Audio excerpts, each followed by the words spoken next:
बालमनात प्रज्ञेचा प्रकाश, करुणेची ऊब आणि मैत्रीची भावना रुजावी. भविष्यातील पिढी धम्माच्या मार्गावर चालणारी घडावी. या उदात्त हेतूने धम्मभूमी, केळझर येथे श्रमण शिक्षा अभियान सातत्याने राबवण्यात येत आहे. या अभियानात सहभागी झालेले लहान श्रमण केवळ धम्माचे शिक्षणच घेत नाहीत, तर प्रज्ञा, करुणा, मैत्री आणि शील या बुद्धांच्या अमूल्य मूल्यांचा आपल्या जीवनात स्वीकार करत आहेत. त्याचबरोबर शालेय शिक्षणही घेऊन ते ज्ञान आणि संस्कारांचा सुंदर संगम घडवत आहेत.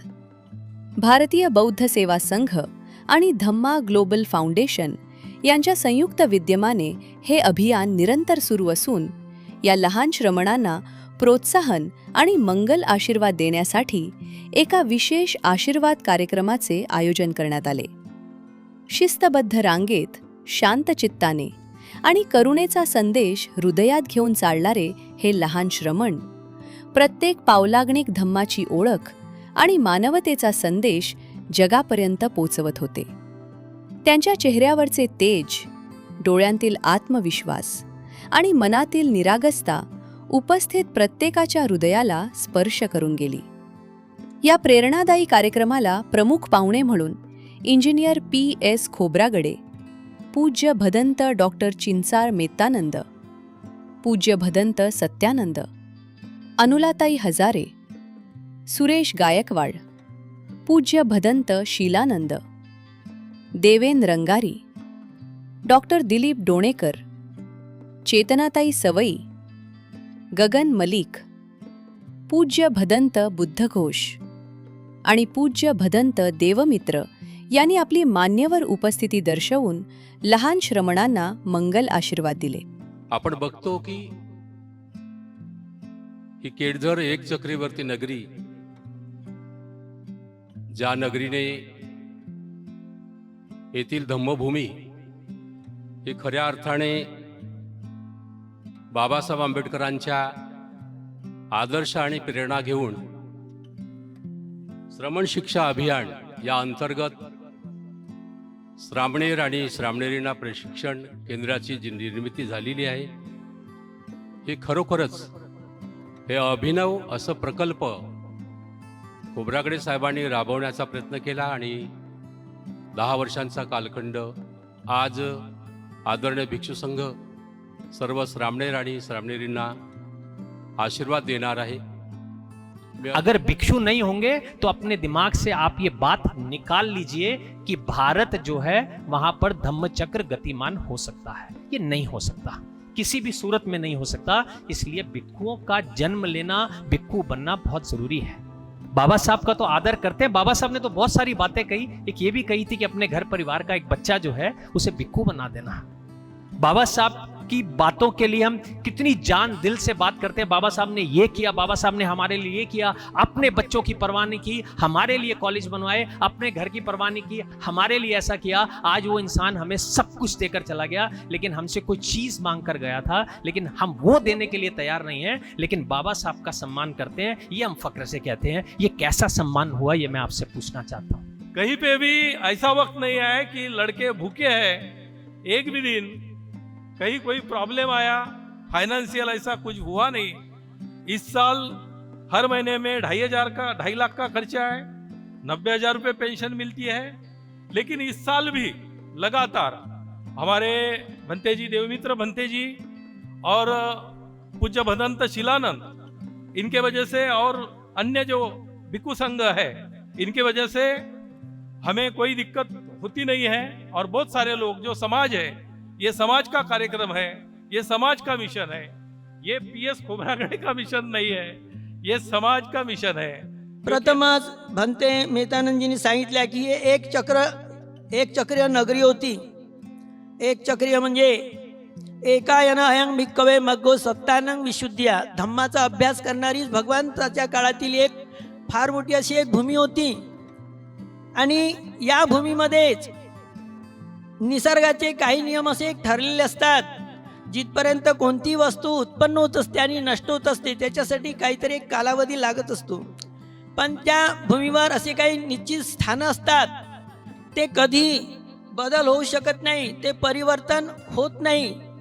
आणि म्हणून जसे बुद्ध झालेले आहेत, जसे भगवान आहेत, तर भगवंताचे जे काही 4 स्थानं आहेत, अगर हमें हमारे पुण्य को सार्थक करना है तो हमको गांव गांव से हम मतलब धान्य के रूप में, पैसे के रूप में, कपड़े के रूप में, जीवर के रूप में मदद कर सकते हैं, पैसे भी मदद कर सकते हैं और वो करना चाहिए.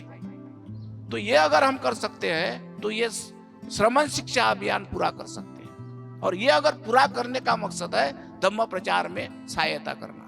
सब दान धम्म दान जिनाती, सब रस धम्म रस जिनाती.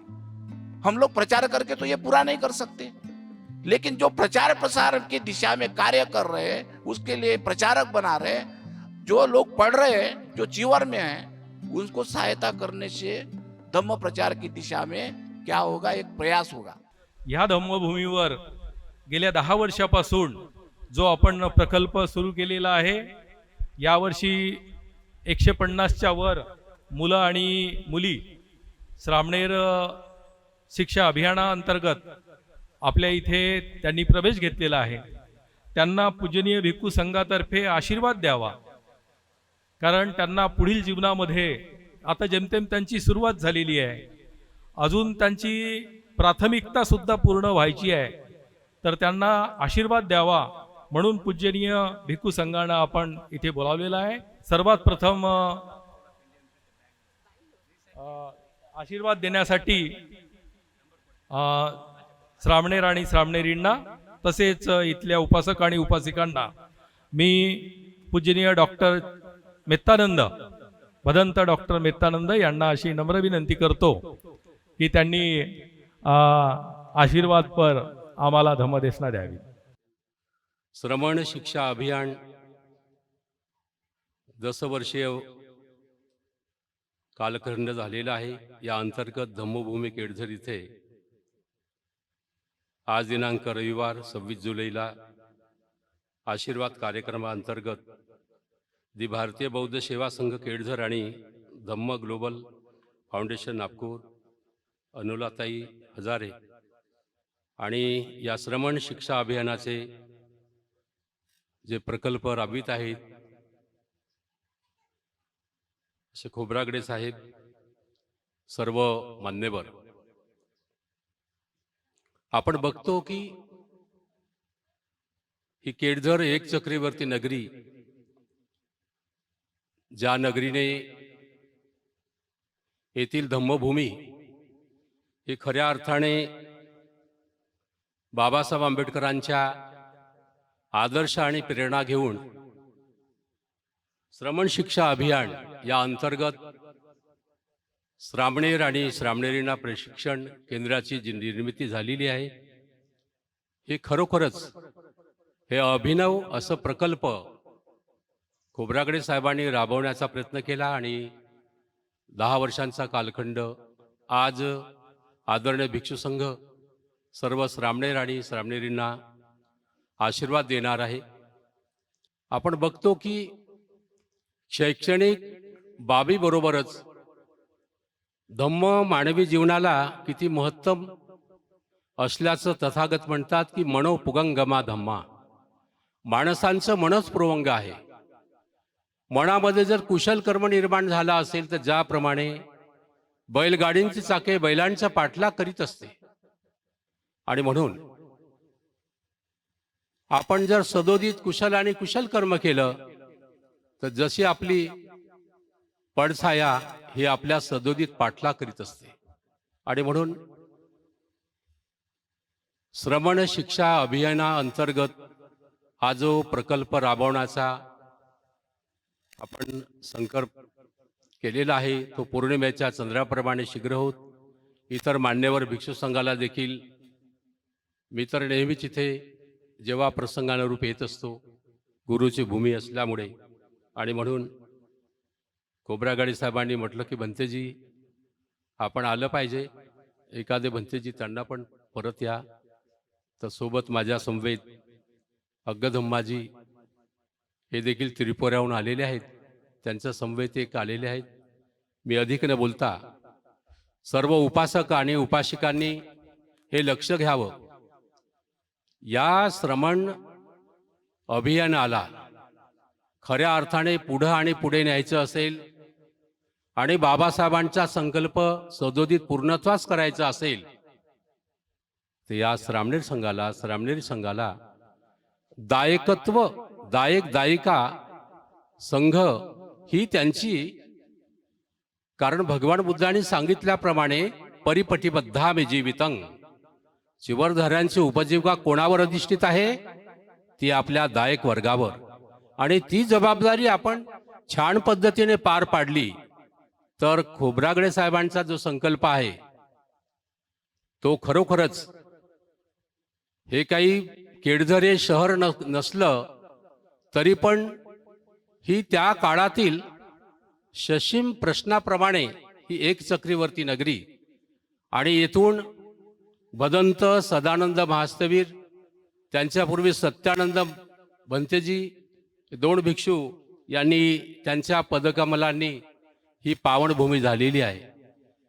आपल्या अलीकडे हे जे काही बोधिवृक्ष दिसत आहे, या बोधिवृक्षाचं आयुष्य दीक्षाभूमीपेक्षा, दीक्षाभूमीचं 13 मे 68 आणि हे 66ला सदानंद भंतेजींनी बुद्ध घेऊन आलेलं आहे. आणि त्या काळातील भदंत येत राष्ट्रपाल भदंत आनंद कौशल्यायन यांच्या हस्ते ही बोधिवृक्षाची इथे शाखा लावलेली आहे. आणि म्हणून या पुनीत अशा पावन एक चक्रवर्ती नगरी म्हणा की धम्मभूमी केळझर म्हणा, ही खऱ्या अर्थाने आपल्याला धम्माच्या कार्यक्षेत्रात एकच पैलू नाही तर दुसरा पैलू आहे की विद्यार्थ्यांच्या शैक्षणिक जीवनामध्ये देखील, कारण शिक्षण हे वाघिणीचं दूध आहे असं बाबासाहेब म्हणतात, आणि गुरगुरला तो व्यक्ती राहिल्याशिवाय राहू शकत नाही. आणि म्हणून अधिक मला बोलायचं नाही आहे. तेव्हा मी सांगितलेलं आहे ती गोष्ट महत्वाची आहे, पुन्हा रिपीट करणार की परिपटिबद्धामे जीवितं, श्रामणेर आणि श्रामणेरींचं जे जीवन आहे हे त्यांच्या दायक वर्गावर अधिष्ठित असते. आणि म्हणून दानंच योद्धंच समानंच माहू, दक्षिणा विभंग सूत्रामध्ये म्हटलेलं आहे. दानंच योद्धंच समानंच माहू म्हणजे ज्याप्रमाणे आपण शत्रूंना परास्त करायचं असेल ते काया वाचा मनानेच आपल्याला सारे धैर्यशील राहायला पाहिजे. आणि म्हणून दान दिल्याशिवाय आपल्याला पुण्यकर्म करता येत नाही. तेव्हा अधिक न बोलता बुद्ध बलाने धम्मबलाने खोब्रागडे साहेबांनी श्रमण शिक्षा अभियानाचं हा संकल्प ते गत 10 वर्षापासून करीत आहेत, परंतु यावर्षी संख्या 150च्या वर गेलेली आहे.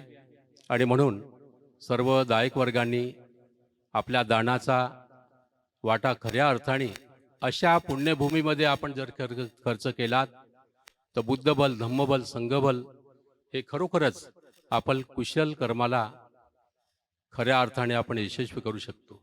तेव्हा अधिक न बोलता या आशीर्वाद समारंभाच्या निमित्ताने मी शुभेच्छा आणि मंगल कामना करून इथेच थांबतोय. इचितां पतितां तुम्मां क्षिप्मेवां समिज्झतु सब्बे पुरेन्तु चित्तसंकल्पा चंदोपन्नरसो यथा. आपल्या इच्छिक आणि पार्थिक वस्तू पौर्णिमेच्या चंद्राप्रमाणे शीघ्र होत अशी शुभेच्छा मंगल कामना करून भवतु सब मंगलं भवतु सब मंगल. मैंने गाथा में कहा था कि तपोच ब्रह्मचर्या, तो गृहस्थ कैसे तप कर सकता है? बुद्ध ने विशाखा सूत्तम में बताया कि बौद्ध लोगों ने उपोषित व्रत करना चाहिए, महीने में 4. भारत देश में लगभग 70 साल से महिलाओं में तो यह परंपरा निकल पड़ी. उसका आचरण भी महिलाएं करती है, महीने में 4 उपोषित करती है. संसार में रहकर भी तपचर्या हो सकती है. केवल शादी न करना यही ब्रह्मचर्य नहीं होता, लेकिन जो लोग 4 ब्रह्म विहारों का आचरण करते हैं उनका ब्रह्मचर्य पूरा होता है. दिन रात भी कोई साधना करे और दिन रात साधना करने के बावजूद भी उसका अगर आचरण नहीं हो, उनकी मैत्री पुष्ट नहीं हुई हो, और उसके साथ साथ चार ब्रह्म विहार की बात उनके समझ में नहीं आती हो, तो उनको आर्य सत्य का दर्शन नहीं हो सकता है। इसीलिए सील, दान, मैत्री ये बातें होना चाहिए। आज का कार्यक्रम बहुत जल्दी निपटना चाहिए, क्योंकि पता नहीं मेघराजा कब बरसेगा। आज सदानंद महास्थविर जी ने ये जो बीज लगाया, या धम्मराजिक बुद्ध विहार लगाया, एक सत्यानंद नाम के भिक्खु थे और बहुत सारे उपासकों ने ये भूमि धम्म भूमि बनाई। उसके पश्चात सालों बाद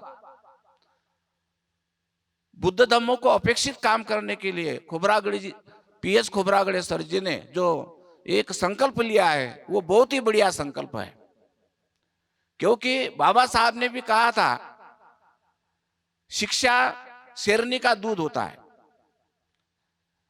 अगर वो कोई शेरनी का दूध पीता है, शिक्षा लेता है, तो वो किसी से झगड़ सकता है, वाद विवाद कर सकता है, वो आंदोलन कर सकता है, वो बात होती है। और बुद्ध ने भी ये बात पढ़ाई कि शिक्षा सबसे महत्वपूर्ण होती है।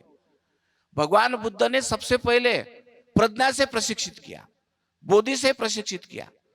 आपको पता होगा कि बुद्ध ने जो शिक्षा प्रदान की, उसी के कारण आज भारत, संसार में, विश्व में लोग अविद्या से मुक्त है। दोनों ने भी शिक्षा के ऊपर भर दिया। बुद्ध ने शिक्षा के ऊपर भर दिया। बाबा साहब आम्बेडकर जी ने यह कहा था कि पढ़ो, शिक्षित बनो, संघर्ष करो। भगवान बुद्ध ने भी सील और शिक्षा पर भर दी। ये दोनों भी बातें अब वो पूरी करेगा कौन? भिक्खु संघ उस समय में तक्षशिला, नालंदा ऐसे विद्यापीठ स्थापन कर सकता था। अभी हम नए बौद्ध है, लेकिन इसका संकल्प पीएच खोबरागड़े सर जी ने लिया है। और इतने सारे 150 लोगों को सामने बनाकर या पढ़ाना कोई सादी बात नहीं है, सादी बात नहीं है। लेकिन वो चल रहा है, पता नहीं है कैसे चलाते होंगे। उसको अगर सही मात्रा में, सही मायने में चलाना हो, तो हमको आवश्यकता है कि एक दायक समिति बने, वो जो निव्वड़ उन लोगों का लक्ष्य हो कि पीएस सर को भोजन के लिए, सब्जी के लिए, गेहूं के लिए, आटे के लिए, दाल के लिए पैसे दिया करे, या तो वो सुविधा प्रोवाइड करे। क्योंकि दान आपका सफल क्यों होगा? जो भी ये छोटे छोटे बच्चे हैं, उनका मन बड़ा पवित्र है।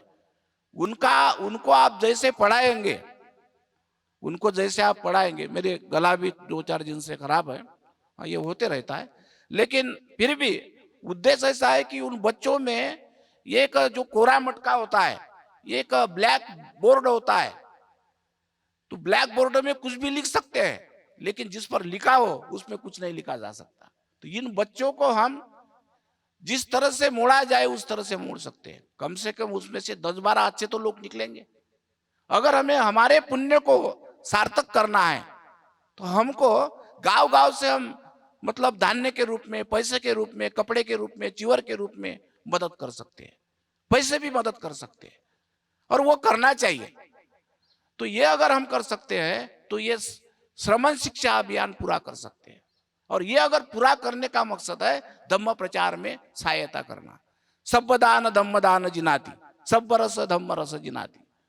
हम लोग प्रचार करके तो ये पूरा नहीं कर सकते, लेकिन जो प्रचार प्रसार की दिशा में कार्य कर रहे हैं, उसके लिए प्रचारक बना रहे हैं, जो लोग पढ़ रहे हैं, जो चिवर में हैं, उनको सहायता करने से धम्म प्रचार की दिशा में क्या होगा? एक प्रयास होगा। और ये प्रयास हमारा प्रयास भी एक पुण्य निर्माण करेगा। सबसे ज्यादा महापुण्य अगर किसमें है, तो जो धम्म प्रचार की दिशा में अच्छे कार्य में लोग काम करते हैं, तो वो है। तो आप लोगों ने करना चाहिए।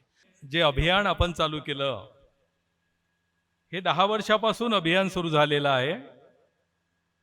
पहिल्या 3 वर्षात 35 मुलं होते, आणि नंतर कोरोना लागल्यामुळे ते बंद करावं लागलं। कारण त्यावेळेस मग मी सुद्धा भिक्षू झालो होतो, कारण त्यावेळेस 10-12 वेळेस मी त्याआधी श्रामणेर बनलो होतो।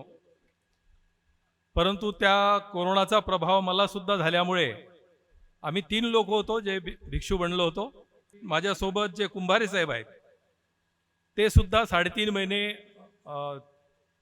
ॲडमिट होते ते तर तसे म्हणजे वाचलेत.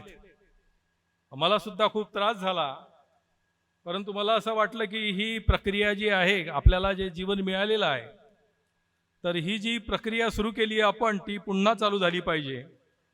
म्हणून मग कोरोना संपल्यानंतर पहिल्या वर्षी 10 मुलं, दुसऱ्या दिवशी 30 मुलं, दुसऱ्या वर्षी, तिसऱ्या वर्षी 70 मुलं आणि ह्या वर्षी आता 150 पेक्षा जास्त मुलं.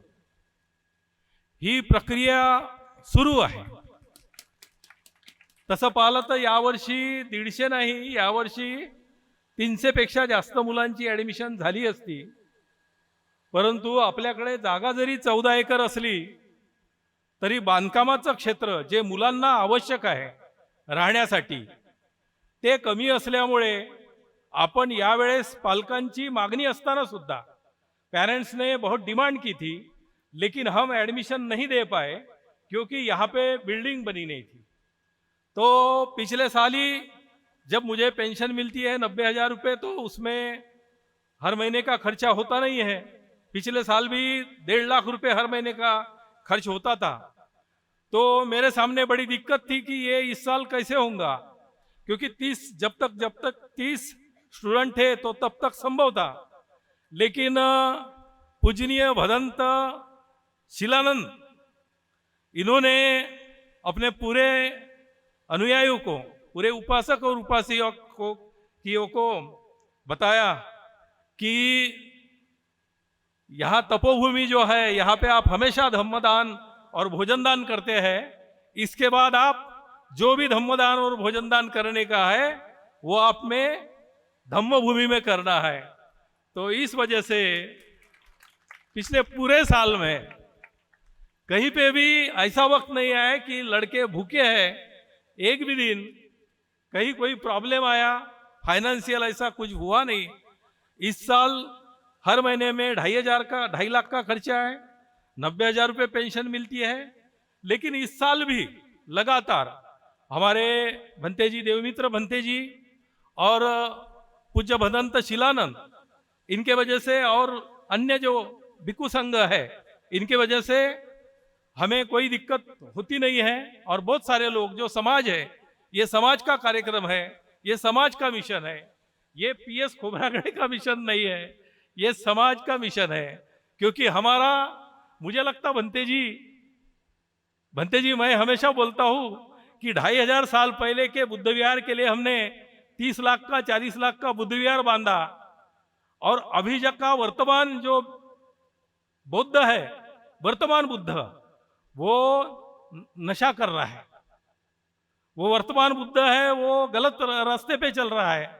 तो हम 2,500 साल पहले जिन्होंने हमें अपार करुणा और मैत्री दिया और जिन्होंने इस पूरे देश में एक संदेश दिया शांति का, तो उनके लिए अनुकंपित होना तो अलग बात है, ये बड़ी अच्छी बात है. लेकिन हमारी वर्तमान पीढ़ी जो है, ये पीढ़ी यदि दुरुस्त नहीं होती है, ये यदि गलत रास्ते पे जाती है, तो फिर इसके पूरे जिम्मेदार यदि कोई होंगे तो वो हम होंगे. क्योंकि बाबा साहब ने अपने पूरे आयुष्य में यहाँ पे नागसेन वन में मिलिंद महाविद्यालय खोला. सर, मिलिंद महाविद्यालय खोला, चेतनाताई, मिलिंद महाविद्यालय खोला. खुद के लिए कॉलेज नहीं बांधा, खुद के लड़कों के लिए खर्चा नहीं किया. निजाम से जमीन ली और खुद भी जमीन ली और तकरीबन 250 एकड़ में उन्होंने बच्चों के लिए एक कॉलेज बनाया और हॉस्टल भी बनाया.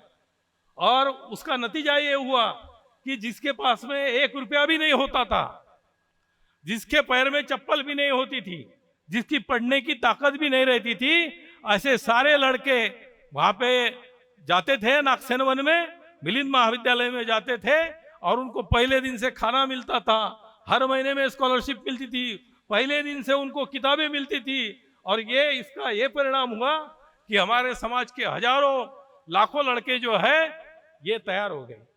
उसके बाद में VT स्टेशन के सामने सिद्धार्थ महाविद्यालय बाबा साहब ने खोला.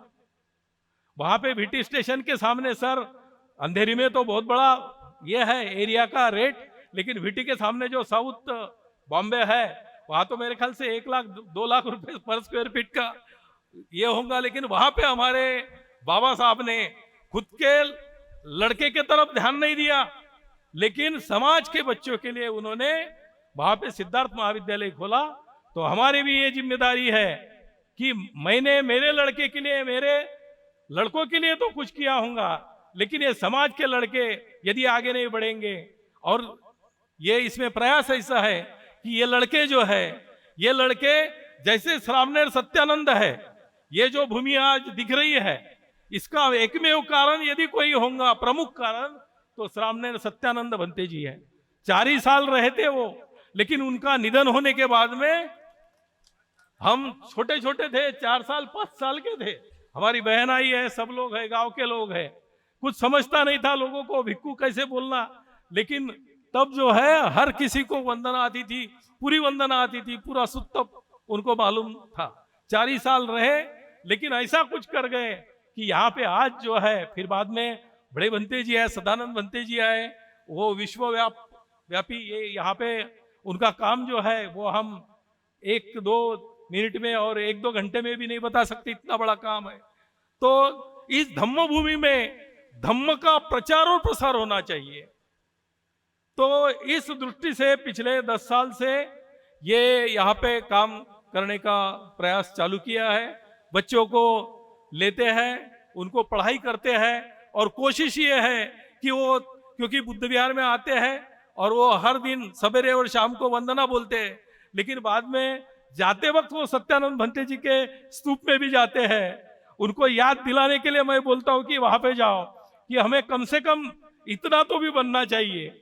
नहीं बड़ा बन सकते तो सामने सत्यानंद भी यदि बन गए तो बहुत बड़ी बात है, बहुत ऊंची बात है। सारी दुनिया तुमको सलाम कर सकती है, सारी दुनिया तुम्हारे आगे झुक सकती है। और यदि ये सारे बच्चे जो है विश्व के पटल पे जाके, जो सबसे बड़ी यूनिवर्सिटी है वहां पर जाके, वो लोग कम से कम पीएचडी तक, मेरा तो ये कहना है कि हर जय भीम वाला लड़का जो है वो कम से कम पीएचडी तक पढ़ना ही चाहिए, और वो भी दुनिया की सबसे बड़ी यूनिवर्सिटी से, ऐसी कैसी भी यूनिवर्सिटी से नहीं, क्योंकि पीएचडी लोग लेते हैं और उनको 1000 रुपये भी पेमेंट नहीं मिलता, ऐसे यूनिवर्सिटी से नहीं। तो ये प्रज्ञावान पीढ़ी हमारी बननी चाहिए, ये एक प्रयास है। साथियों, आप सब लोगों ने, भंते जी ने आपको आह्वान क्या किया, आप सब लोगों ने पैसों की बौछार लगा दी, ये तो मैं आपका बहुत बहुत आभारी हूँ, धन्यवाद ही हूँ। भंते जी ने भी और उसके पहले भंते जी ने भी, मित्तानंद भंते जी ने भी मेरा नाम बहुत बार लिया। मेरी इसके बाद में जो भी लोग आएंगे उनसे विनंती है कि कृपया मेरा नाम न ले, क्योंकि ये कोई काम नहीं है। हमारे यहाँ पे एक जीवन मेश्राम सर बैठे हैं। सर, जीवन मेश्राम साहब जरा खड़े हो जाइए, खड़े हो जाइए। इन्होंने 7.5 करोड़ रुपए लगाकर एक मोनेस्ट्री बनाई। जरा सब लोग तालियां बजाइए। भिक्कुनी सेंटर, उसके लिए मैंने 2 साल पहले भी ये प्रयास किया है, भिक्कुनियां रख के।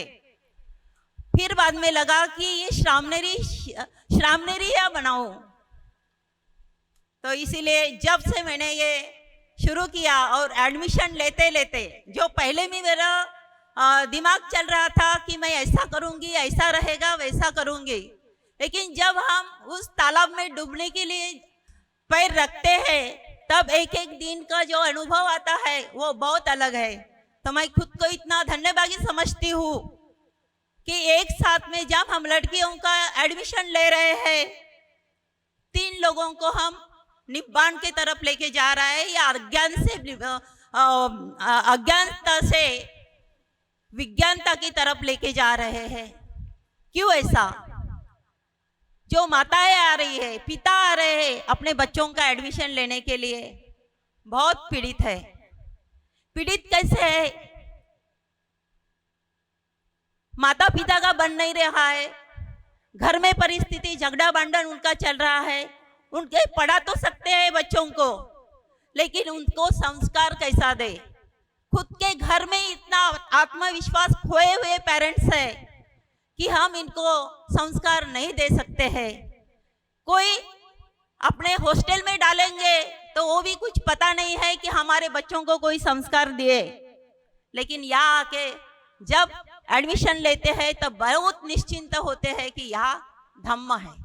तो मुझे लगता है कि इस जीवन में मुझे ये अंतिम और अच्छा काम मेरे हाथ से हो रहा है, तो मैं इस बाबा साहब के जो शक्ति को और ये बुद्ध के भक्ति को मैं नमन, लाखों टाइम नमन करती हूँ। और मुझे ऐसा ही ज्ञान, मेरा विचार चलता रहे और मेरा आरोग्य भी इसके लिए समर्पित हो, ऐसा मैं इस सृष्टि से अपन याचना करती हूँ। जो मनुष्य, प्रत्येक मनुष्य जन्माला आला की तो जीवित असतो, परंतु एक दिवस तो मरतो, परंतु जो दुसऱ्यासाठी कार्य करतो तो अमर असतो. खोब्रागडे साहेब, अशा याच्यामध्ये तुम्ही असा हा कार्यक्रम केला आणि या ठिकाणी जे या विद्यार्थी म्हणून सर्व भिक्खू, ज्याप्रमाणे अशोक चक्रांनी सर्व 81,000 बुद्धविहार बांधण्याचा संकल्प केला होता आणि तो पूर्ण केला, त्याप्रमाणे या ठिकाणी उपस्थित गगन मल्लिक यांनी संपूर्ण विहारांमध्ये म्हणजे 81,000 मूर्त्याचा वाटप करणार हा संकल्प केला आणि त्या संकल्पाप्रमाणे संपूर्ण आपल्या देशामध्ये जे ज्या बुद्धविहारामध्ये मूर्त्या नसतील अशा बुद्धविहारांमध्ये डोनेशन न घेता फक्त आणण्याचा खर्च आणि त्या आणण्याच्या खर्चामध्ये जो काही खर्च बाकीचा लागत असेल ते गगन मल्लिक फाउंडेशन खर्च करते आणि संपूर्ण नागपूर जिल्हाच नाही तर या पूर्ण देशामध्ये त्यांचा हा आज 10 वर्षापासून माझा संबंध आहे, हे कार्य घडत असते.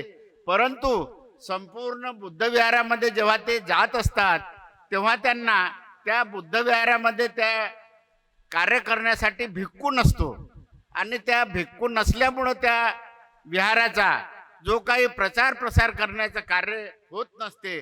म्हणून प्रत्येक बुद्धविहारामध्ये एक भिक्खू असायला पाहिजे आणि तो पण त्यांनी आज माझ्याशी बोलला की हा संकल्प मी या ठिकाणी जे विद्यार्थी या ठिकाणी म्हणजे उपासक उपासिका भिक्खू या ठिकाणी तयार करत आहे आणि यांना शिक्षण देण्याकरता थायलंडला विदेशामध्ये जाऊन जो काही 5-6 वर्षाचा त्यांना म्हणजे ट्रेन करण्यासाठी खर्च लागेल तो आपण करू आणि ट्रेन झाल्याच्या नंतर ज्या बुद्धविहारामध्ये म्हणजे भिक्खू नसेल अशा बुद्धविहारामध्ये आपण एक त्या ठिकाणी भिक्खू देऊ, एवढी मोठी संकल्पना केली. आज आपण ज्या ठिकाणी आपण बसून आहोत तर या ठिकाणी जे भगवंताच्या काळामध्ये जे काही संघ होते आपण पाहत असतो, आपण धम्म ऐकत असतो. ऐकताना सुद्धा आपलं जे मन आहे, आपलं जे बल आहे हे आपलं वाढत असते. भगवंतांनी सांगितलेलं आहे की भिक्षूंना तुम्हाला भिक्षू बनायचं असेल तर तुम्ही सारीपुत्त आणि महामुगलांना सारखे आपण भिक्षू बनले पाहिजे. उपासक आहे तर अनाथपिंडिकासारखे, उपासिका आहे तर विशकासारख्या उपासिका किंवा नकुल पिता नकुल माता किंवा भिक्षुनी उत्पलवर्णा खेमा हा एक आपला एक आदर्श असतो. जेव्हा आपण एच संगा अतीताचं एच संगा अनागता आपल्या समोर कोणत्या तरी एक संघाचा एक आदर्श असल्याशिवाय आपलं जे सुप्तावस्थेमधील जे पुण्यपारमितेचं जे बीज आहे त्याला वीर्यबल मिळाल्याशिवाय ते एक उत्साहित होऊ शकत नाही. म्हणून हे जे केळझर भूमी आहे, प्रथमच भंते मेहतानंदजींनी सांगितलं की हे एक चक्रीय नगरी होती. एक चक्रीय म्हणजे एकायन अयं भिक्खवे मग्गो सत्तानंग विशुद्ध्या, धम्माचा अभ्यास करणारी भगवंताच्या काळातील एक फार मोठी अशी एक भूमी होती. आणि या भूमीमध्येच निसर्गाचे काही नियम असे ठरलेले असतात. जिथपर्यंत कोणती वस्तू उत्पन्न होत असते आणि नष्ट होत असते त्याच्यासाठी काहीतरी एक कालावधी लागत असतो. पण त्या भूमीवर असे काही निश्चित स्थानं असतात, ते कधी बदल होऊ शकत नाही, ते परिवर्तन होत नाही. आणि म्हणून जसे बुद्ध झालेले आहेत, जसे भगवान आहेत, तर भगवंताचे जे काही 4 स्थानं आहेत, आपण जेव्हा एच बुद्धा अतीताच एच बुद्ध अनागता पचुपन्नाच ए बुद्धांग वंदामी सबदा. बुद्धाचे 4 स्थान कोणते निश्चित आहेत? आता तुम्हीच ठरवा, मी काही तुम्हाला काही प्रश्न करत नाही आहे.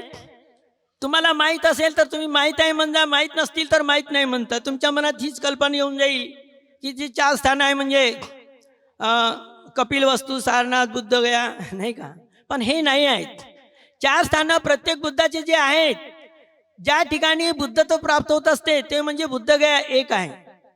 बुद्ध म्हणजे सिद्धार्थ नव्हे. तसंच बुद्ध ज्या ठिकाणी संघाची निर्मिती करतात ते स्थान म्हणजे सारनाथ. आणि ज्या ठिकाणी भगवंत जास्तीत जास्त निवास करतात ते म्हणजे श्रावस्ती.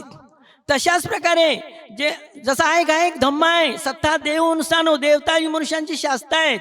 पण जेव्हा देवता लोकांना उपदेश करून भगवंत, मी थोडक्यामध्ये सांगत आहोत, तर जेव्हा देवता लोकांमधून जे उतरत असतात ती म्हणजे संकीचा. हे जे 4 स्थानं आहेत, हे म्हणजे जे बुद्ध झालेले आहेत हे यांचे निश्चित असतात. पुढचे जे मैत्रेय बुद्ध असतील ते सुद्धा या स्थानाच्या आधारावर बुद्धत्व प्राप्त करतील, संघाची निर्मिती करतील, त्यांचा निवासस्थान श्रावस्तीच राहील. आणि जेव्हा देवलोकात ते धम्माचा उपदेश करतील तेव्हा सुद्धा ते संकीच्या नगरामध्येच उतरतील. तर भंतेजी आपल्याला का सांगत आहेत? तर आपल्याला एक जाणीव झाली पाहिजे. आज आपण ज्या पवित्र ठिकाणी आहोत, या पवित्र ठिकाणीची आपल्याला एक माहिती पाहिजे, याच्याही आपण एक शोधात असलो पाहिजे. जसे खोब्रागळे सर त्यांच्या जे काही चित्तात आहे आणि एवढ्या म्हातारपणात त्यांनी एक संकल्प केलेला आहे की या संघाची चांगल्या तऱ्हेने एक निर्मिती झाली पाहिजे. 3000 विद्यार्थ्यापर्यंत आपण हा एक संकल्प पूर्ण होईल. तसंच या ठिकाणी जे काही शिक्षण घेणारे जे काही विद्यार्थी आहेत, श्रामणेर आहेत, यांना एच संघातीताचं बुद्धाच्या काळातील बुद्धाचं जे महत्व आहे भंतेजींनी सांगितलंच होतं, एक धम्मचक्र एक नगरी. पण मध्यस्थी जो एक काळ आहे, बुद्धाने जे बुद्धत्व प्राप्त केलं, प्रचार प्रसार केला, पण बुद्धाचं जे खरं जे महत्व आहे आपण जे देवता लोकांमध्ये आणि मनुष्य लोकांमध्ये पाहू शकत नाही, ती म्हणजे अजिंठा. आणि अजिंठ्याच्या परिसरातील जो काही भिक्षू संघ शेवटपर्यंत जगलेला आहे, तर त्या सायंद्रीच्या पर्वतावर भिक्षू जगलेले आहेत आणि त्यांचं ते एक निधन झालेलं आहे. तशाच प्रकारे आपण जेव्हा या धम्माचा अभ्यास करतो, राजपुत्र, राजा आणि सम्राट याच्यामध्ये फरक आहे हे आपल्याला माहीत आहे. सम्राट जो एक राजपुत्र होता आणि तो एक राजा झाला, राजाचा काय झालेला आहे, सम्राट झालेला आहे. आणि सम्राट होऊन त्यांनी संपूर्ण जम्बूद्वीपामध्ये एक प्रचार प्रसार केलेला आहे. पण त्याची जी करुणा आणि मैत्री होती, जिथपर्यंत त्यांनी बुद्ध धर्माचा स्वीकार केलेला नाही तिथपर्यंत त्याला ती काही तेवढ्या प्रमाणात कळत नव्हती. पण जेव्हा त्यांनी भगवंताच्या धम्माचा एक अभ्यास केला, भगवंताच्या धम्माचा अभ्यास हा एक 2 प्रकारे असतो. भगवान बुद्धाचा जो धम्म आहे हा एक सागरासारखा आहे. म्हणजे 84,000-82,000 भगवंताचे उपदेश आहेत, त्याच्या संघाचे 2,000 आहेत. हा उपदेश 84,000 भगवान बुद्धाचा उपदेश आहे. हा कोणी मानवतेने विसरू नये यासाठी सम्राट शुकांनी 84,000 या संपूर्ण जम्बूद्वीपातील शहरं निवडले आणि त्या ठिकाणी 84,000 स्तूप बनवले. मला वाटते की माझ्या आयुष्यामध्ये 2 बाप आले आहे, त्याच्यामुळे मी काही हे सामाजिक कामं करू शकतोय. आर्थिक कामामध्ये मी काही प्रगती केलेली आहे. कारण की मी ज्याच्यामुळे शिकलोय किंवा मी सांगतोय की मी घेतो तो श्वास, खातो तो घास, घालतो ते कपडे आणि फिरतो जे इकडून तिकडे, घेतलं जे शिक्षण आणि ज्याच्यामुळे मी करतो अर्थार्जन, माझी काही लायकीच नव्हती, अशामध्ये मला माणूस बनवलं तो माझा दुसरा बाप म्हणजे डॉक्टर बाबासाहेब.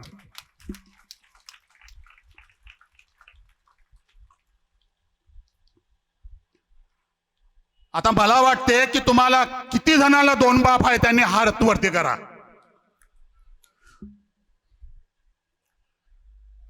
भिक्खू संघानं नाही बोलू शकत, परंतु मला वाटते की ह्या भारत देशातल्या फक्त बौद्धांना 2 बाप नाही आहे, तर ह्या भारत देशामध्ये राहणाऱ्या प्रत्येक स्त्रीला 2 बाप आहेत. म्हणजे तोटा मोठा भाऊ म्हणून तरी आहे, मोठा बाप म्हणून तरी आहे. मी फक्त आपल्या बौद्ध बांधवांच्या स्टेजवर जात नाही, दुसऱ्या कोणत्याही जरी स्टेजवर गेलोय, हिंदू धर्माच्या स्टेजवर जरी गेलो, कॉलेजच्या याच्यामध्ये जरी गेलो, कॉलेजच्या स्टेजवर जरी गेलोय, विद्यार्थ्यांच्या मदतीसाठी जरी गेलो, तर तिथे काही बौद्धांच्याच हे नसतात, विद्यार्थी नसतात, विद्यार्थिनी नसतात. तर तिथेही मी बाबासाहेब सांगतो आणि तिथेही मी सांगतो की मी 2 बापाचा आहे. आणि तिथेही सांगतो की हा जेवढ्या विद्यार्थिनी आहे हा तुमचा दुसरा बाप आहे डॉक्टर बाबासाहेब आंबेडकर म्हणून तिथे म्हणून जोरजोराने ओरडतो की जय जय जय जय जय भीम म्हणून. ही ताकद केव्हा येते? ही ताकद तेव्हाच येते की आपण जेव्हा संतुलित जीवन जगतो तेव्हा. बुद्धांनी आपल्याला सांगितलंय की मी सांगतोय म्हणून हे सत्य आहे म्हणून मानायचं नाही आहे. आपल्याला कितीही मोठ्या भिक्षूने सांगू द्या, कितीही मोठ्या शिक्षित माणसाने सांगू द्या, कितीही मोठ्या उच्च शिक्षित माणसाने सांगू द्या, कितीही श्रीमंत माणसाने सांगू द्या, जोपर्यंत आपल्याला सत्याची प्रचिती येत नाही तोपर्यंत तो पुढचा माणूस खरा नाही, तो फेको माणूस आहे.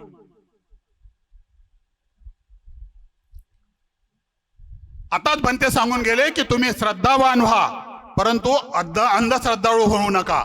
पण आपणच आपल्याला ते तपासून घ्यायला पाहिजे की आपण श्रद्धावान आहो आणि अंधश्रद्धाळू नसतानाही श्रद्धावानच असायला पाहिजे. अंधश्रद्धाविद्वानाकडे विज्ञानाकडे जाणारे आपण माणसं असायला पाहिजे. माझ्यानंतरही बोलणारे खूप सारे लोक आहेत, 2-3 लोक आहेत. मलिक साहेब आहे, डॉक्टर साहेब आहेत.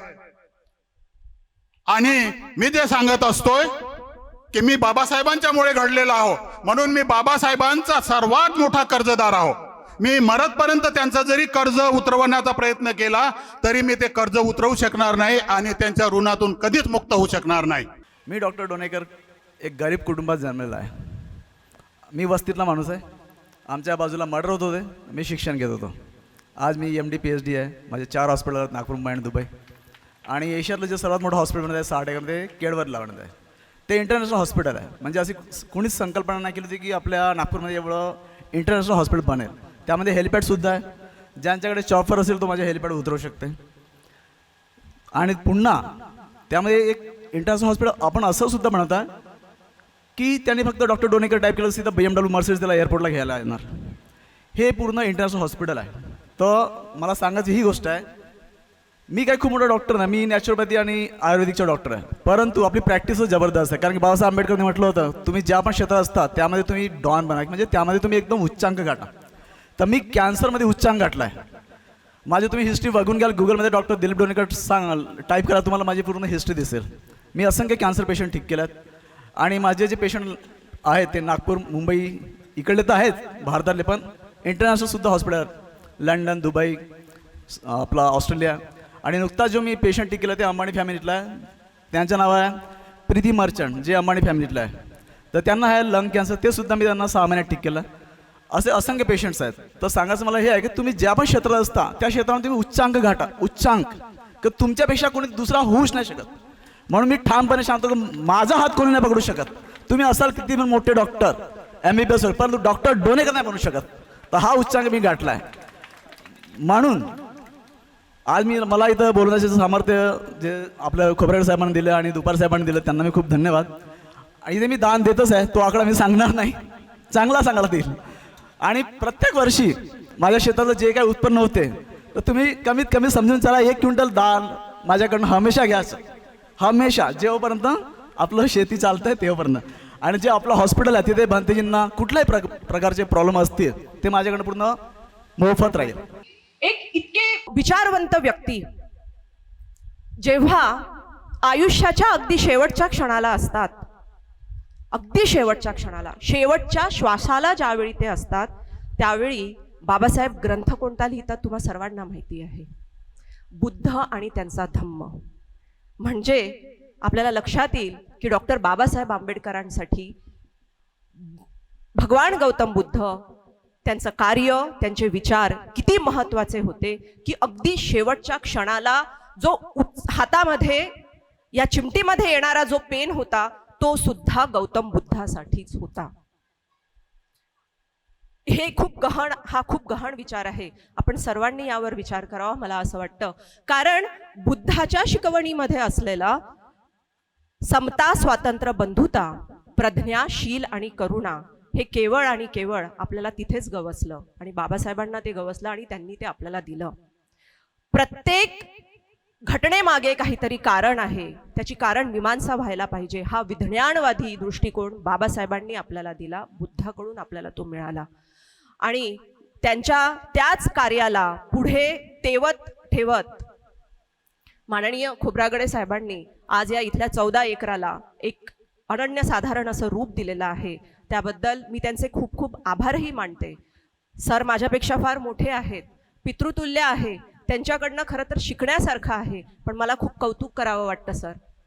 त्यांनी एक त्यांच्या भाषणामध्ये जो किस्सा सांगितला की डॉक्टर बाबासाहेब आंबेडकरांनी औरंगाबादला, ज्याला आज आपण संभाजीनगर म्हणतो, तिथे युनिव्हर्सिटी, ज्याला युनिव्हर्सिटीचं रूप मिळालेलं आहे, आणि मिलिंद कॉलेज ऑफ सायन्सचं त्यांनी नाव घेतलं. माझे वडील सुद्धा तिथे शिकलेले आहेत. ते पण मलिक साहब, मैं आपको बताना चाहूंगी, मेरे जो पिताजी थे वो किसी ऐसे घर में नहीं रहे हुए हैं. हमारे इधर कहते हैं कि नदी के किनारे जो रहने वाले लोग हैं वो डुक्कर खोपड़ा, जिसको बोलते हैं डुक्कर खोपड़ा, is like a pig house, वो वहां रहे हुए हैं. पूरी फैमिली उनकी वहीं पे थी. लेकिन जिस दिन उनके बड़े जो भाई है उनको पता चला कि डॉक्टर बाबा साहेब आम्बेडकर ने मिलिंद कॉलेज ऑफ साइंस की स्थापना की है, बस उसी दिन वो पीछे पड़ गए मेरे पिताजी के कि तुमको वहां जाना है और पढ़ना है. और देखिए चमत्कार ऐसा होता है कि जो जो वहां बच्चे पढ़कर आए हैं उन्होंने एक जनरेशन इस देश को दी है. उसका फलस्वरूप यह है कि आज वर्धा में जो शिक्षण संस्थाएं हैं, चेतना एजुकेशन सोसाइटी जो पिछले 53 वर्ष से यहाँ वर्धा में है, फिर सुभेदार रामजी आम्बेडकर एजुकेशन सोसाइटी है, ये उसी का परिणाम है क्योंकि बाबा साहब ने वहाँ पे वो कॉलेज स्थापन किया था. केवल मेरे पिताजी ही नहीं तो माननीय डॉक्टर सुखदेव थोरात है, फिर भालचंद्र मुनगेकर है, इवन रामदास आठवले, ये सारी जनरेशन वहां से आई हुई है. बाबा साहब ने वहां पे एक बीजारोपण किया था. उस बीजारोपण का जो परिणाम है वो एक वृक्ष में हुआ. वृक्षाला फळं लागली, ती फळं आम्ही खाल्ली, मागच्या पिढीने खाल्ली, त्याचा आनंद घेतला. फुलं लागले, फळं लागले, आनंद घेतला. ती बीज निसर्गाच्या नियमाप्रमाणे परत जमिनीमध्ये रोवल्या गेली आणि आता त्या बीजांचं संवर्धन करणं, त्याचं संरक्षण करणं ही आता आमच्या पिढीची जबाबदारी आहे. ही एक निरंतर चालणारी प्रक्रिया आहे. जसं डॉक्टर डोणेकरांनी सांगितलं, ही एक निरंतर चालणारी प्रक्रिया आहे. खोब्रागडे साहेबांनी सांगितलं, हा सृष्टीचा नियम आहे. हे जोपर्यंत आपण जिवंत ठेवू तोपर्यंत येणाऱ्या पिढ्यांना आपण प्रज्ञाशील करुणा काय असते याचं ट्रान्सफॉर्मेशन, याचं ट्रान्सफर आपण देत राहू, हे आवश्यक आहे. अगर तुम इंसान हो तो तुम क्यों इंसान हो, हे जरुरी आहे. कारण बुद्धांनी जी आपल्याला करुणा सांगितली ती शेवटपर्यंत जिवंत राहिली पाहिजे. हेच तुमचं माणूस असण्याचं महत्व आहे, तेच तुमचं अस्तित्व आहे. जय भीम, जय भीम. लोगों को जगाना बहुत जरूरी है. ये 2 शब्द ऐसे हैं जो बड़े बड़ों को जगा देते हैं, चाहे वो नॉर्मल पब्लिक हो, चाहे गवर्नमेंट हो, चाहे ये पूरा वर्ल्ड हो. ये 2 बड़े कड़क शब्द हैं, तो इसका बड़ा सम्मान करना बहुत ज़रूरी है. धीरे धीरे लोगों को मालूम चलना शुरू हो गया कि जय भीम का मतलब क्या है. पहले तो मतलब ये लोगों को तो मतलब भी नहीं मालूम था. अभी भी जो प्रोटेस्ट हुआ तो लोगों को शायद काफ़ी लोगों को ये भी मालूम नहीं है कि जय भीम. मैं भी पहली बार जब जय भीम बोला था मैंने या सुना था मैंने, तो मुझे लगा ये महाभारत वाले भीम की बात कर रहे हैं. कौन है ये, जय भीम का क्या मतलब हुआ, पहली बार सुना था. ये सच्चाई बता रहा हूँ. ये दुख की बात है, ये खुशी की बात नहीं है, लेकिन ये दुख की बात है. पहले मैं आदर सम्मान व्यक्त करता हूँ महासंघ जो यहाँ पर आए, बहुत ही अपना कीमती समय निकाला. बनते शिलानंद जी भी आए, अभी गए हैं, लेकिन बनते बुद्ध घोषी, सत्यानंद बनते जी, बाकी जो बनते यहाँ पर हैं उनको नमन करता हूँ. खोब्रागडे साहब जिन्होंने ये आयोजन किया उनको भी आदर व्यक्त करता हूँ. और जो मेरे मित्र यहाँ पर आए हैं, ज्योति सर एसपी साहब हैं, कर्नाटका से स्पेशल एक फ़ोन कॉल पे वो आ गई कि नहीं है, इम्पॉर्टेंट काम है, मुझे आना है, 7-8 घंटे का सफ़र करके कल आकर एक दिन रुके हैं सिर्फ ये चीज़ अटेंड करने के लिए। सर आपको धन्यवाद करता हूँ। डोनेकर साहब बहुत अच्छे डॉक्टर हैं, उन्होंने बताया वो क्या क्या चीज़ें कर रहे हैं। उनको तो मैं आने वाले समय में कहूँगा कि हम आपको तभी सक्सेसफुल मानेंगे जब आप सारे वृद्ध भिक्षुओं का इलाज जो है वो फ्री में करेंगे, तब मैं समझूंगा आपने बहुत बड़ा कार्य किया। आप लाखों रुपए कमाएं, हम आपके साथ हैं, हम मदद भी करेंगे कमाने में, इंटरनेशनल पेशेंट को भी लाएंगे, लेकिन भारत के भिक्षुओं का इलाज आपके अस्पताल में फ्री होना चाहिए। ये एक कड़ा संदेश है जो हम आपसे रिक्वेस्ट करते हैं। यहाँ पे कई साल में गगन मलिक फाउंडेशन नाम इसलिए दिया गगन मलिक फाउंडेशन क्योंकि कई लोगों ने दूसरे नाम से जब ये फाउंडेशन चलाई जा रही थी तो कई लोगों ने मेरा नाम लेकर काफ़ी ज़्यादा फ्रॉड कर दिया। कुछ लोगों ने पैसे ले लिए, गलत काम किए, तो मैंने उनको कहा कि ये मैं चैप्टर ही क्लोज करता हूँ, अपने नाम से ही रखता हूँ गगन मलिक फाउंडेशन, ताकि किसी को कोई संदेह ना रहे। मुझे शौक नहीं था कि मैं गगन मलिक रखूँ, मजबूरी में रखा था ये नाम। तो नागपुर में ऑफिस खोलना था शुरू में, तो हमारे पास जगह नहीं थी, कहाँ खोलें कैसे खोलें। तब गायकवाड़ साहब सामने आए तो उन्होंने कहा गगन मेरा ऑफिस आपका ऑफिस है, आप यहाँ पर खोलिए, यहीं पे रजिस्ट्री कराइए। तो आज भी गगन मलिक फाउंडेशन का जो रजिस्टर्ड एड्रेस है वो इन्हीं के ऑफिस का एड्रेस है। साहब को थैंक यू करता हूँ मैं बहुत बहुत। कोबरागढ़े साहब तो बहुत ही घर के परिवार हैं, वाइस प्रेसिडेंट हैं। अनिरुद्ध दुपारे जो कि एक स्तंभ हैं हमारे गगन मलिक फाउंडेशन के, हमेशा सारे कार्यों में अग्रसर रहते हैं। सबने तो दान दिया है, उनका भी एक दान, वो गुप्त दान उन्होंने 1 लाख रुपए का किया है, उनको भी मैं धन्यवाद करता हूं, जो कई बार लोग करते हैं लेकिन बोलते नहीं हैं। क्योंकि थाईलैंड के राजा कहते थे कि आपकी जो पीठ है ना वो सोने की होनी चाहिए। मुझे समझ में नहीं आया पीठ सोने की के मतलब क्या है। कहते जो लोग चुपचाप बड़े बड़े काम कर जाते हैं लेकिन लोगों को पता नहीं चलने देते, उनकी पीठ जो है ना वो सोने की होती है। तो हम सबकी पीठ सोने की होनी चाहिए। उसमें से एक नितिन पाटिल जी भी हैं जो पुणे से आए हैं, अपना नाम कभी आगे नहीं आने देते, वो भी बहुत ही अच्छा काम करते हैं, उनकी भी सराहना करता हूँ। जिनको मैं जानता हूँ काम तो बहुत सारे लोग बहुत अच्छा करते हैं। इंग्लिश साहब, ये सब हमारे फाउंडेशन से जुड़े हैं। इंग्लिश साहब को आधी रात को फ़ोन करता हूँ तो हर काम के लिए वो तैयार रहते हैं। आज भी उन्होंने बहुत दान किया। गुणवंत सोनटक्के जी जो कि फाउंडेशन के मेंबर हैं, और फाइनली हमारे विकास तायड़े जी जो कि सेक्रेटरी हैं, मेरे राइट हैंड, छोटे भाई की तरह। कुछ भी बोलता हूँ तो आधी रात को हर काम करने के लिए हाजिर हैं। इसलिए नहीं कि मैंने कहा, कि उनको लगता है कि ये काम धम्म का है, हमारा काम है तो हमें करना है। तो आपका भी बहुत शुक्रिया करता हूँ विकास। आज सबका हमने भाषण सुना, बहुत अच्छा लगा, लेकिन मैं बहुत सारी बातें आज यहाँ मुद्दे की करना चाहता हूँ कि ये क्यों हो रहा है और क्यों कर रहे हैं ये सब। मैं पिछले 12 साल से बौद्ध धम्म का प्रचार प्रसार भारत में कर रहा हूं। बहुत सारी मूर्तियों की बात है कि मूर्तियां बांटी। मूर्तियां बांटने का कारण यह था कि लोगों का विश्वास जीतना था कि मैं वाकई में कुछ करना चाहता हूं, ताकि लोगों को लगे ये ऐसा नहीं है कि सिर्फ बातें कर रहा है, कुछ करना चाह रहा है। और लोगों का विश्वास धीरे धीरे बुद्ध धम्म का प्रचार प्रसार करके, चाहे वो मूर्तियों के द्वारा, चाहे धम्म यात्रा के द्वारा, या कोई भी ऐसे काम करके, आज विश्वास मैंने जीतने की कोशिश की है। लेकिन जैसे जैसे मैं विहारों में गया हूं तो मुझे लगा कि मैं तो बाबा साहब का सपना पूरे करने निकला हूं, एक बौद्धमय भारत का सपना लेकर आगे निकला हूं, लेकिन जहां भी मूर्ति दे रहा हूं 90% विहार मुझे कह रहे हैं सर हमारे यहां पर ना भिक्षु नहीं है, गांव वाले प्रेयर करते हैं या बोधाचार्य है। तो जैसे आगे बढ़ता गया, आज हजारों की तादाद में मूर्तियां बांट दी गई, हजारों विहारों में मूर्तियां बांट गई, छोटे छोटे विहारों में, लेकिन भिक्षु केवल 10% विहारों में है। ये कैसा धम्म का प्रचार प्रसार है, ये कैसी कतार है जिसका आगे चलने वाला ही अज्ञानी है। अगर आपको जो लेकर आगे चल रहा है उसे ही पूरा ज्ञान नहीं है तो आप बौद्ध धम्म इस पूरे भारतवर्ष में फैलाने की बात कैसे कर सकते हो। धम्म चक्र प्रवर्तन बाबा साहब ने वो दिन मनाया, आप 14 अक्टूबर की लाखों की तादाद में दीक्षा भूमि में लोग जाते हैं, लेकिन अगर धम्म का प्रचार प्रसार सही तरीके से नहीं होगा, मार्गदाता हमारे नहीं होंगे, तो बौद्ध में भारत की क्या बात करें और कैसे आप धम्म को गतिमान करेंगे। हमारे मार्गदाता कौन? हमारे मार्गदाता जो हैं हमारे भिक्षु हैं। अगर भिक्षु नहीं होंगे तो अपने दिमाग से आप ये बात निकाल लीजिए कि भारत जो है वहां पर धम्म चक्र गतिमान हो सकता है। ये नहीं हो सकता, किसी भी सूरत में नहीं हो सकता। इसलिए भिक्षुओं का जन्म लेना, भिक्षु बनना बहुत जरूरी है। बाबा साहब का तो आदर करते हैं। बाबा साहब ने तो बहुत सारी बातें कही, एक ये भी कही थी कि अपने घर परिवार का एक बच्चा जो है उसे भिक्षु बना देना।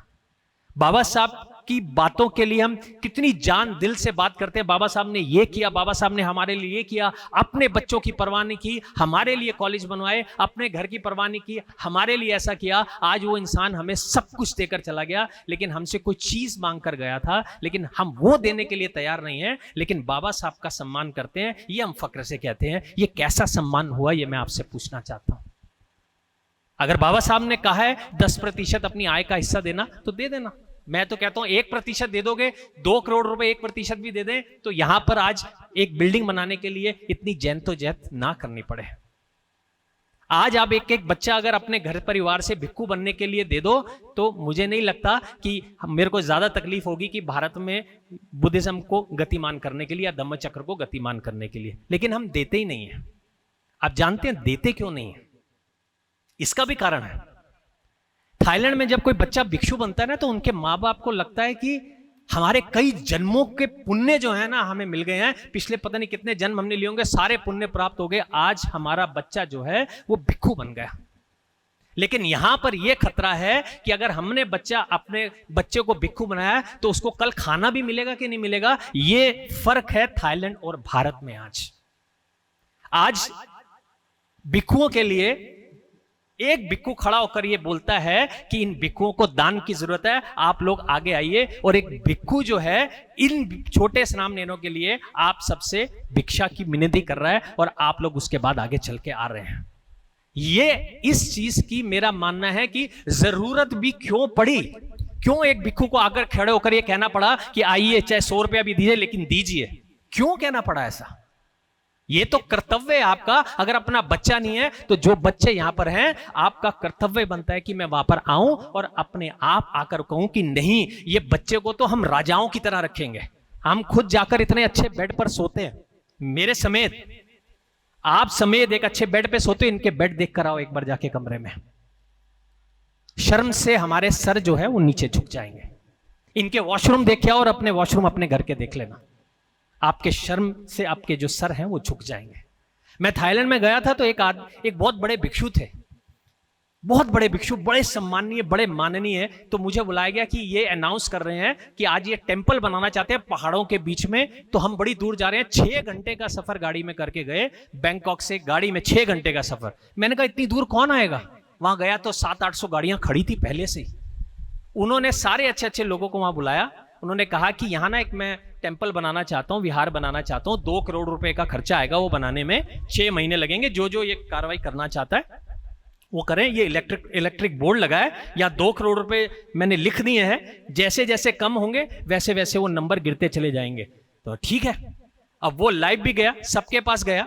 तो आप देखिए 2 करोड़ रुपए वहां 3 घंटे मात्र में 2 करोड़ रुपए का झंडा गाड़ दिया उन्होंने कि ये लो जी, अब 6 महीने बाद यहाँ पे आज विहार बन जाएगा। और 6 महीने के बाद वहां पर एक विहार खड़ा हो गया। ये जो मंजर हम देख रहे हैं, बाबा साहब ने आपको ये सारी चीजें इसलिए नहीं दी थी कि आप ये वाला मंजर देखो, जहां भिक्षु के लिए बनाने के लिए हमें लोगों के पास जाके मांगना पड़े।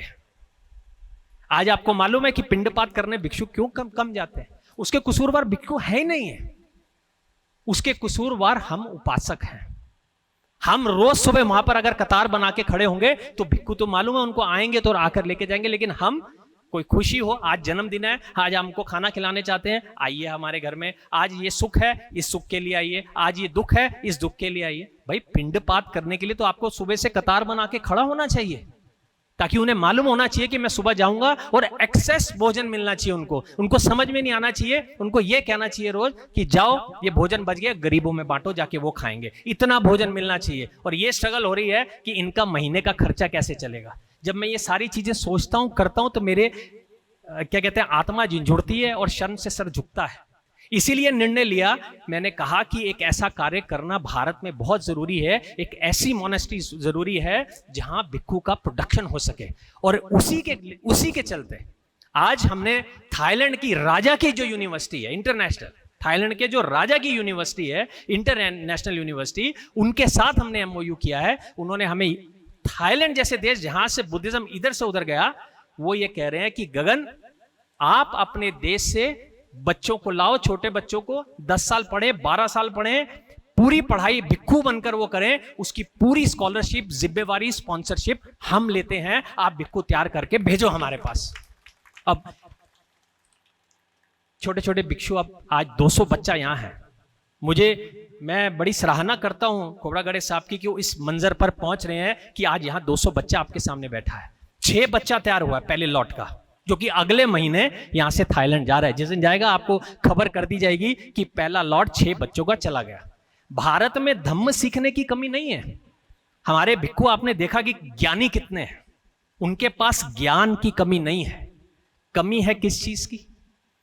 कमी है उपासकों लोग में विनय की। मैं तो श्रीलंका में मैंने बुद्धिज्म को अपनाया।